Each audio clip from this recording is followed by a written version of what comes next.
തവനൂരാണോ ബേപ്പൂരാണോ മത്സരം? ഇല്ല, അത് 140 മണ്ഡലത്തിൽ മത്സരിക്കണോ വേണ്ടെന്നൊക്കെ UDF ലീഡർഷിപ്പല്ലേ പറയേണ്ടത്. അല്ല നമ്മളൊരു ക്യാമ്പയിനറായി നിന്നാൽ മതി എന്ന് പറഞ്ഞാൽ അങ്ങനെ നോക്കും. അല്ല, മത്സരം ഇപ്പോൾ 140 മണ്ഡലങ്ങളിൽ എവിടെയാണോ UDF ലീഡർഷിപ്പ് അങ്ങനെ ഒരു ആവശ്യം പറഞ്ഞാൽ എവിടെ മത്സരിക്കാൻ ഞാൻ തയ്യാറാണ്. കാത്തിരിപ്പിനൊടുവിൽ PV അൻവറിൻ്റെ തൃണമൂൽ കോൺഗ്രസിനെ ഇപ്പോൾ UDF എടുത്തിരിക്കുകയാണ്. UDF ഭാഗമായി അസോസിയേറ്റ് മെമ്പറായി ഇപ്പോൾ UDF ഉണ്ടാവും. ഏതായാലും ഒരുപാട് കാലത്തിന് ശേഷമാണ് ഇപ്പോൾ ഒരുപാട് ചർച്ചകളൊക്കെ നടന്നു. ഇപ്പോഴാണ് യാഥാർത്ഥ്യമായത്. എങ്ങനെയാണ്? സന്തോഷമുള്ള കാര്യമാണല്ലോ. സ്വാഭാവികമായിട്ടും നമ്മൾ ഉയർത്തിയ പിണറായിസ വിഷയം വളരെ ഗൗരവമായിട്ട് ഈ കഴിഞ്ഞ തെരഞ്ഞെടുപ്പിലൂടെ ജനങ്ങൾ ചർച്ച ചെയ്തു. അത് വോട്ടായി.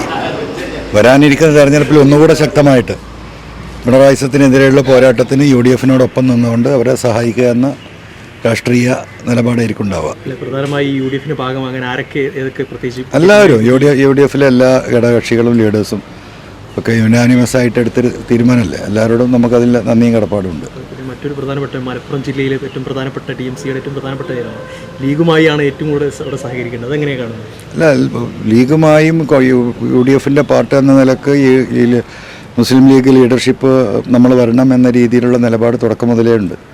അതുപോലെ തന്നെ പ്രവർത്തകരുമൊക്കെ, കോൺഗ്രസ് പ്രവർത്തകരും. അപ്പോൾ സ്വാഭാവികമായിട്ടും ആ ഒരു കമ്മിറ്റ്മെൻറ്റ് നമുക്കുണ്ടാവുമല്ലോ. ആ കമ്മിറ്റ്മെൻറ്റൊക്കെ ഉയർത്തി മലപ്പുറത്തെ 16 സീറ്റും മലബാറിലെ പരമാവധി സീറ്റും നേടിയെടുക്കത്തക്ക രീതിയിലുള്ള ഒരു രാഷ്ട്രീയ മുന്നേറ്റം കേരളത്തിലൊട്ടാകെ ഉണ്ടാകും. അതിൽ മുൻപന്തിയിൽ മലബാറായിരിക്കും എന്നാണ് നമ്മൾ മനസ്സിലാക്കുന്നത്. തവനൂരാണോ ബേപ്പൂരാണോ മത്സരം? ഇല്ല, അത് 140 മണ്ഡലത്തിൽ മത്സരിക്കണോ വേണ്ടെന്നൊക്കെ UDF ലീഡർഷിപ്പല്ലേ പറയേണ്ടത്. അല്ല നമ്മളൊരു ക്യാമ്പയിനറായി നിന്നാൽ മതി എന്ന് പറഞ്ഞാൽ അങ്ങനെ നോക്കും. അല്ല, മത്സരം ഇപ്പോൾ 140 മണ്ഡലങ്ങളിൽ എവിടെയാണോ UDF ലീഡർഷിപ്പ് അങ്ങനെ ഒരു ആവശ്യം പറഞ്ഞാൽ എവിടെ മത്സരിക്കാൻ ഞാൻ തയ്യാറാണ്. ഈ വെള്ളാപ്പള്ളിയുടെ ഈ പരാമർശമൊക്കെ UDFൻ്റെ ഒരു പ്രചാരണം. അല്ല, വെള്ളാപ്പള്ളിക്ക് സത്യത്തിൽ നല്ലൊരു പൂമാല കൊണ്ട് കൊടുക്കണം UDF ലീഡേഴ്സ്.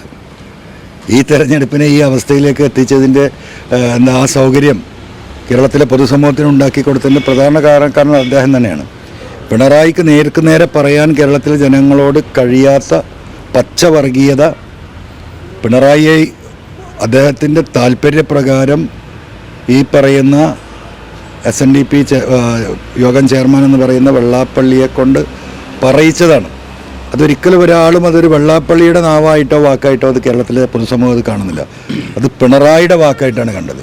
അതുകൊണ്ടാണ് ഇത്രയും വലിയ തിരിച്ചടി ഉണ്ടായത്. മറ്റൊരു കാര്യം, ഇപ്പോൾ താങ്കൾ ഇതിനു മുമ്പ് UDFൻ്റെ ഭാഗമാകുന്നുള്ള ചർച്ചകൾ വന്നപ്പോൾ ചില കോൺഗ്രസ് നേതാക്കളടക്കം അതിൽ അതൃപ്തിയൊക്കെ ഉണ്ടായിരുന്നു. പ്രത്യേകിച്ച് മലപ്പുറത്ത് ഈ ആര്യാണി ഷൗക്കത്ത് അടക്കമുള്ള ആളുകളുണ്ട്. അവരുമായി ഇനി സഹകരിച്ച് പ്രവർത്തിക്കേണ്ടതാണ്. അല്ല, തൃപ്തി അതൃപ്തി ഇപ്പോൾ നമ്മളെ വീട്ടിൽ തന്നെ നമുക്ക് എന്തൊക്കെ എല്ലാം നമ്മൾ തൃപ്തരാണ് അല്ലല്ലോ. അപ്പോൾ അതൊക്കെ സ്വാഭാവികമായിട്ടൊരു സമൂഹത്തിൽ ഉണ്ടാവുന്നത്. അതിനൊക്കെ ആ രീതിയിൽ കണ്ടാൽ മതി. UDF ലീഡർഷിപ്പ് പറഞ്ഞാൽ എവിടെയും മത്സരിക്കും. അല്ലെങ്കിൽ ഒരു ക്യാമ്പയിനറായിട്ടോ ഒരു പ്രവർത്തകനായിട്ടോ UDFൻ്റെ കൂടെ ഉണ്ടാവും. അല്ല, പിണറായിസത്തെ താഴെ ഇറക്കുക, കേരളത്തെ രക്ഷിക്കുക. കേരളത്തിനുണ്ടായിരുന്ന ഒരു പൊതുമുഖം എന്ന് പറയുന്നത് ഒരു മതേതര മുഖമാണ്. ആ മുഖം വികൃതമാക്കിയെന്ന് മാത്രമല്ല, ഈ സമൂഹത്തെ മനുഷ്യരെ തമ്മിൽ അടുപ്പിക്കാനുള്ള പച്ചയായ നിലപാട് പിണറായി എന്ന് സ്വീകരിച്ചു തുടങ്ങിയോ അന്ന് തുടങ്ങി LDFൻ്റെ അടിത്തറ ഇളകാൻ.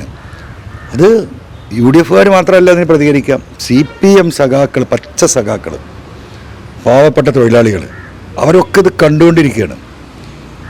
ഒരു കാലഘട്ടത്തിൽ ഒരു പക്ഷേ എന്താ പറയുക, ഇന്ത്യയിൽ ഒരു രാഷ്ട്രീയ പാർട്ടിയും ഇത്ര വലിയ തൊഴിലാളി വിരുദ്ധ നിലപാട് ഒരു ഗവൺമെൻറ് സ്വീകരിച്ചായിട്ട് ഒരുപക്ഷെ നമുക്ക് കാണാൻ കഴിയില്ല. അത്ര തൊഴിലാളി വിരുദ്ധ നിലപാട്. തൊഴിലാളികൾ എന്ന് പറഞ്ഞാൽ പിണറായിക്ക് അലർജിയായി. മനസ്സിലായോ? കമ്മ്യൂണിസ്റ്റ് പാർട്ടി ഇങ്ങനെ അധപ്പതിക്കുമോ? അദാനി ഞങ്ങളുടെ പാർട്ട്ണറാണ് എന്ന് പറഞ്ഞിട്ട് വാസവൻ മന്ത്രി എന്താ പറയുക കെട്ടിപ്പിടിക്കുകയാണ്.